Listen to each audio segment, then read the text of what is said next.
15. The cauliflower robbery. Master, a gift for you. These 6 huge cauliflowers were planted with my hands. I have watched over their growth with the tender care of a mother nursing her child. I presented the basket of vegetables with a ceremonial flourish. Thank you. Sri Yukteswar's smile was warm with appreciation. Please keep them in your room. I shall need them tomorrow for a special dinner. I had just arrived in Puri to spend my college summer vacation with my guru at a seaside hermitage, built by Master and his disciples, the cheerful little 2 storied retreat fronts on the Bay of Bengal. I awoke early the following morning, refreshed by the salty sea breezes and the charm of my surroundings. Sri Yukteswar's melodious voice was calling. I took a look at my cherished cauliflowers and stored them neatly under my bed. Come, let us go to the beach. Master led the way. Several young disciples and myself followed in a scattered group. Our Guru surveyed us in mild criticism. When our Western brothers walk, they usually take pride in unison. Now please march in 2 rows. Keep rhythmic step with one another. Sri Yukteswar watched as we obeyed. He began to sing, Boys go to and fro in a pretty little row. I could not but admire the ease with which Master was able to match the brisk pace of his young students. Halt! My Guru's eyes sought mine. Did you remember to lock the back door of the hermitage? I think so, sir. Sri Yukteswar was silent for a few minutes, a half suppressed smile on his lips. No, you forgot, he said finally. Divine contemplation must not be made an excuse for material carelessness. You have neglected your duty in safeguarding the ashram. You must be punished. I thought he was obscurely joking when he added, Your 6 cauliflowers will soon be only 5. We turned around at Master's orders and marched back until we were close to the hermitage. Rest awhile, Mukunda. Look across the compound on our left, observe the road beyond. A certain man will arrive there presently. He will be the means of your chastisement. I concealed my vexation at these incomprehensible remarks. A peasant soon appeared on the road. He was dancing grotesquely and flinging his arms about with meaningless gestures, almost paralyzed with curiosity. I glued my eyes on the hilarious spectacle. As the man reached a point in the road where he would vanish from our view, Sri Yukteswar said, Now he will return. The peasant at once changed his direction and made for the rear of the ashram. Crossing a sandy tract, he entered the building by the back door. I had left it unlocked, even as my guru had said. The man emerged shortly, holding one of my prized cauliflowers. He now strode along respectably, invested with the dignity of possession. The unfolding farce, in which my role appeared to be that of bewildered victim, was not so disconcerting that I failed in indignant pursuit. I was halfway to the road when Master recalled me. He was shaking from head to foot with laughter. That poor crazy man has been longing for a cauliflower, he explained, between outbursts of mirth. I thought it would be a good idea if he got one of yours, so ill guarded. I dashed to my room, where I found that the thief, evidently one with a vegetable fixation, had left untouched my gold rings, watch, and money, all lying openly on the blanket.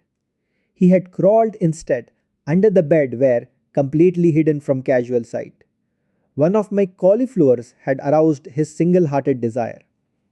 I asked Sri Yukteswar that evening to explain the incident which had, I thought, a few baffling features. My guru shook his head slowly. You will understand it someday. Science will soon discover a few of these hidden laws. When the wonders of radio burst some years later on an astounded world, I remembered Master's prediction. Age-old concepts of time and space were annihilated. No peasant's home so narrow that London or Calcutta could not enter. The dullest intelligence enlarged before indisputable proof of one aspect of man's omnipresence. The plot of the cauliflower comedy can be best understood by a radio analogy. Sri Yukteswar was a perfect human radio. Thoughts are no more than very gentle vibrations moving in the ether, just as a sensitized radio picks up a desired musical number out of thousands of other programs from every direction. So my guru had been able to catch the thought of the half-witted man who hankered for a cauliflower out of the countless thoughts of broadcasting human wills in the world. By his powerful will, Master was also a human broadcasting station and had successfully directed the peasant to reverse his steps and go to a certain room for a single cauliflower intuition as sole guidance, appearing naturally in man during those instants when his mind is calm. Nearly everyone has had the experience of an inexplicably correct hunch, or has transferred his thoughts effectively to another person. The human mind, free from the static of restlessness, can perform, through its antenna of intuition, all the functions of complicated radio mechanisms, sending and receiving thoughts and tuning out undesirable ones. As the power of a radio depends on the amount of electrical current it can utilize, so the human radio is energized according to the power of will possessed by each individual. All thoughts vibrate eternally in the cosmos.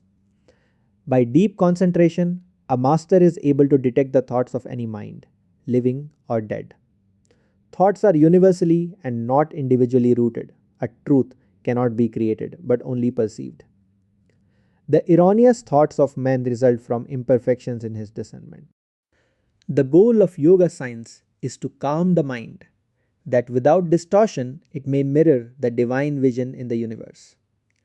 Radio and television have brought the instantaneous sound and sight of remote persons to the firesides of millions, the first faint scientific intimations that man is an all pervading spirit, not a body confined to a point in space, but the vast soul which the ego in most barbaric modes conspires in vain to cramp. Very strange, very wonderful, seemingly very improbable phenomena may yet appear, which, when once established, will not astonish us more than we are now astonished at all that science has taught us during the last century. Charles Robert Richer, Nobel Prizeman in physiology, has declared, "It is assumed that the phenomena which we now accept without surprise do not excite our astonishment because they are understood. But this is not the case. If they do not surprise us, it is not because they are understood, it is because they are familiar. For if that which is not understood ought to surprise us, we should be surprised at everything: the fall of a stone thrown into the air, the acorn which becomes an oak, mercury which expands when it is heated, iron attracted by a magnet, phosphorus which burns when it is rubbed. The science of today is a light matter. The revolutions and evolutions which it will experience in 100,000 years will far exceed the most daring anticipations. The truths, those surprising, amazing, unforeseen truths which our descendants will discover, are even now all around us, staring us in the eyes, so to speak, and yet we do not see them. But it is not enough to say that we do not see them. We do not wish to see them. For as soon as an unexpected and unfamiliar fact appears, we try to fit it into the framework of the commonplaces of acquired knowledge, and we are indignant that anyone should dare to experiment further. A humorous occurrence took place a few days after I had been so implausibly robbed of a cauliflower. A certain kerosene lamp could not be found. Having so lately witnessed my guru's omniscient insight, I thought he would demonstrate that it was child's play to locate the lamp. Master perceived my expectation. With exaggerated gravity, he questioned all ashram residents. A young disciple confessed that he had used the lamp to go to the well in the backyard. Sri Yukteswar gave the solemn counsel, "Seek the lamp near the well." I rushed there, no lamp crestfallen. I returned to my guru. He was now laughing heartily without compunction for my disillusionment. "Too bad I couldn't direct you to the vanished lamp. I am not a fortune teller." With twinkling eyes, he added, "I am not even a satisfactory Sherlock Holmes." I realized that Master would never display his powers when challenged, or for a triviality. Delightful weeks sped by. Sri Yukteswar was planning a religious procession. He asked me to lead the disciples over the town and beach of Puri. The festive day dawned as one of the hottest of the summer. "Guruji, how can I take the barefooted students over the fiery sands?" I spoke despairingly. "I will tell you a secret," Master responded. The Lord will send an umbrella of clouds. You all shall walk in comfort. I happily organized the procession. Our group started from the ashram with a Satsanga banner, designed by Sri Yukteswar. It bore the symbol of the single eye, the telescopic gaze of intuition. No sooner had we left the hermitage than the part of the sky which was overhead became filled with clouds as though by magic. To the accompaniment of astonished ejaculations from all sides, a very light shower fell, cooling the city streets and the burning seashore. The soothing drops descended during the 2 hours of the parade. The exact instant at which our group returned to the ashram, the clouds and rain passed away tracelessly. You see how God feels for us, Master replied, after I had expressed my gratitude. The Lord responds to all and works for all. Just as he sent rain at my plea, so he fulfills any sincere desire of the devotee. Seldom do men realize how often God heeds their prayers. He is not partial to a few, but listens to everyone who approaches him trustingly. His children should ever have implicit faith in the loving kindness of their omnipresent Father.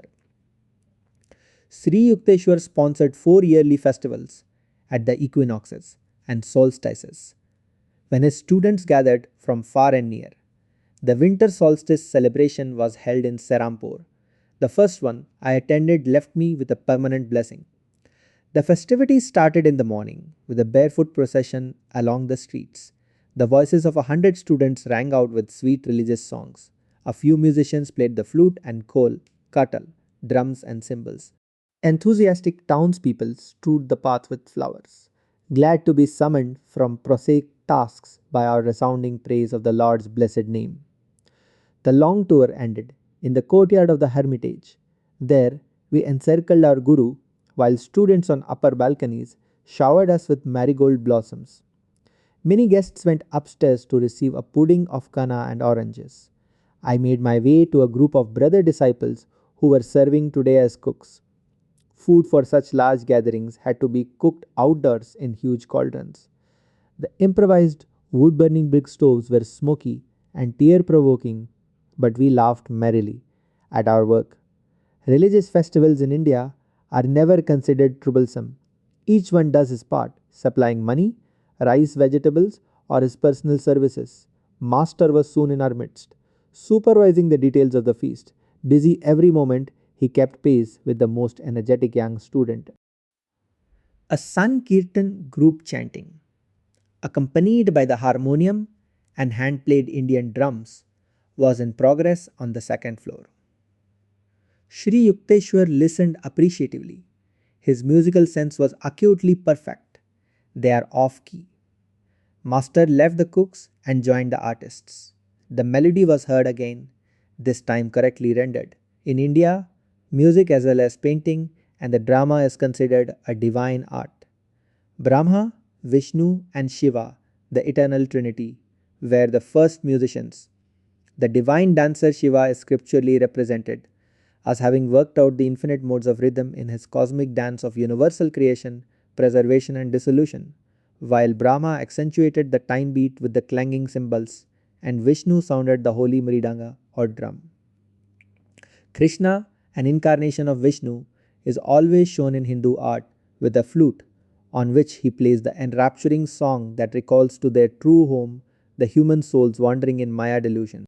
Saraswati, goddess of wisdom, is symbolized as performing on the veena, mother of all stringed instruments. The Samaveda of India contains the world's earliest writings on musical science. The foundation stone of Hindu music is the ragas or fixed melodic scales. The six basic ragas branch out into 126 derivative raginis, wives, and putras, sons.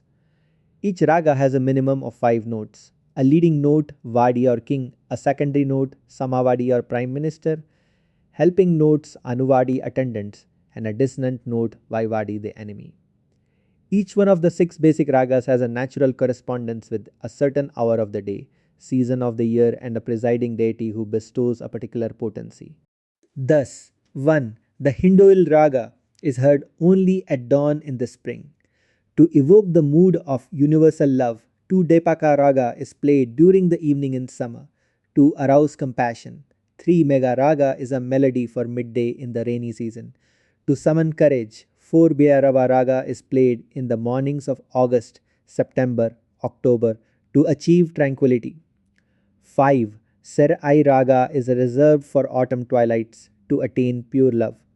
6. Malkunsa Raga is heard at midnights in winter for valor. The ancient rishis discovered these laws of sound alliance between nature and man. Because nature is an objectification of AOM, the primal sound or vibratory word, man can obtain control over all natural manifestations through the use of certain mantras or chants. Historical documents tell of the remarkable powers possessed by Mian Tenzin, 16th century court musician for Akbar the Great. Commanded by the emperor to sing a night raga, while the sun was overhead, Tan Sen intoned a mantra which instantly caused the whole palace precincts to become enveloped in darkness. Indian music divides the octave into 22 srutis or demi-semitones. These microtonal intervals permit fine shades of musical expression. Unattainable by the Western chromatic scale of 12 semitones, each one of the 7 basic notes of the octave is associated in Hindu mythology with a color, and the natural cry of a bird or beast, doe with green and the peacock, Ari with red, and the skylark, Me with golden, and the goat, Fa with yellowish white, and the heron, Sol with black, and the nightingale, La with yellow, and the horse, C. With a combination of all colors and the elephant. 3 scales major, harmonic minor, melodic minor are the only ones which Occidental music employs, but Indian music outlines 72 datas or scales. The musician has a creative scope for endless improvisation around the fixed traditional melody or raga. He concentrates on the sentiment or definitive mood of the structural theme and then embroiders it to the limits of his own originality. The Hindu musician does not read set notes, he clothes anew at each playing the bare skeleton of the raga, often confining himself to a single melodic sequence, stressing by repetition all its subtle microtonal and rhythmic variations. Bach, among Western composers, had an understanding of the charm and power of repetitious sound, slightly differentiated in 100 complex ways. Ancient Sanskrit literature describes 120 talas or time measures. The traditional founder of Hindu music, Bharata, is said to have isolated 32 kinds of tala in the Song of a Lark. The origin of tala or rhythm is rooted in human movements, the double time of walking and the triple time of respiration in sleep, when inhalation is twice the length of exhalation. India has always recognized the human voice as the most perfect instrument of sound. Hindu music, therefore, largely confines itself to the voice range of 3 octaves. For the same reason, melody, relation of successive notes, is stressed rather than harmony, relation of simultaneous notes. The deeper aim of the early Rishi musicians was to blend the singer with the cosmic song, which can be heard through awakening of man's occult spinal centers. Indian music is a subjective, spiritual, and individualistic art, aiming not at symphonic brilliance but at personal harmony with the oversoul. The Sanskrit word for musician is Bhagavatar. He who sings the praises of God, the Sankirtans, or musical gatherings are an effective form of yoga or spiritual discipline necessitating deep concentration, intense absorption in the seed thought and sound. Because man himself is an expression of the creative word, sound has the most potent and immediate effect on him. Offering a way to remembrance of his divine origin, the Sankirtan issuing from Sri Yukteswar's second story sitting room on the day of the festival was inspiring to the cooks amidst the steaming pots. My brother disciples and I joyously sang the refrains, beating time with our hands. By sunset, we had served our hundreds of visitors with khichuri, rice and lentils, vegetable curry, and rice pudding. We laid cotton blankets over the courtyard. Soon the assemblage was squatting under the starry vault, quietly attentive to the wisdom pouring from Sri Yukteswar's lips. His public speeches emphasized the value of Kriya Yoga and a life of self respect, calmness, determination, simple diet, and regular exercise. A group of very young disciples then chanted a few sacred hymns. The meeting concluded with Sankirtan. From 10 o'clock until midnight, the ashram residents washed pots and pans and cleared the courtyard. My guru called me to his side. I am pleased over your cheerful labors today and during the past week of preparations. I want you with me. You may sleep in my bed tonight. This was a privilege I had never thought would fall to my lot. We sat a while in a state of intense divine tranquility. Hardly 10 minutes after we had gotten into bed, Master rose and began to dress. What is the matter, sir? I felt a tinge of unreality in the unexpected joy of sleeping beside my guru. I think that a few students who missed their proper train connections will be here soon. Let us have some food ready. Guruji, no one would come at 1 o'clock in the morning. Stay in bed. You have been working very hard, but I am going to cook. At Sri Yukteswar's resolute tone, I jumped up and followed him to the small daily used kitchen adjacent to the second floor inner balcony. Rice and dal were soon boiling. My guru smiled affectionately. Tonight you have conquered fatigue and fear of hard work. You shall never be bothered by them in the future. As he uttered these words of lifelong blessing, footsteps sounded in the courtyard. I ran downstairs and admitted a group of students. Dear brother, how reluctant we are to disturb Master at this hour. One man addressed me apologetically. We made a mistake about train schedules, but felt we could not return home without a glimpse of our Guru. He has been expecting you and is even now preparing your food. Sri Yukteswar's welcoming voice rang out. I led the astonished visitors to the kitchen. Master turned to me with twinkling eyes.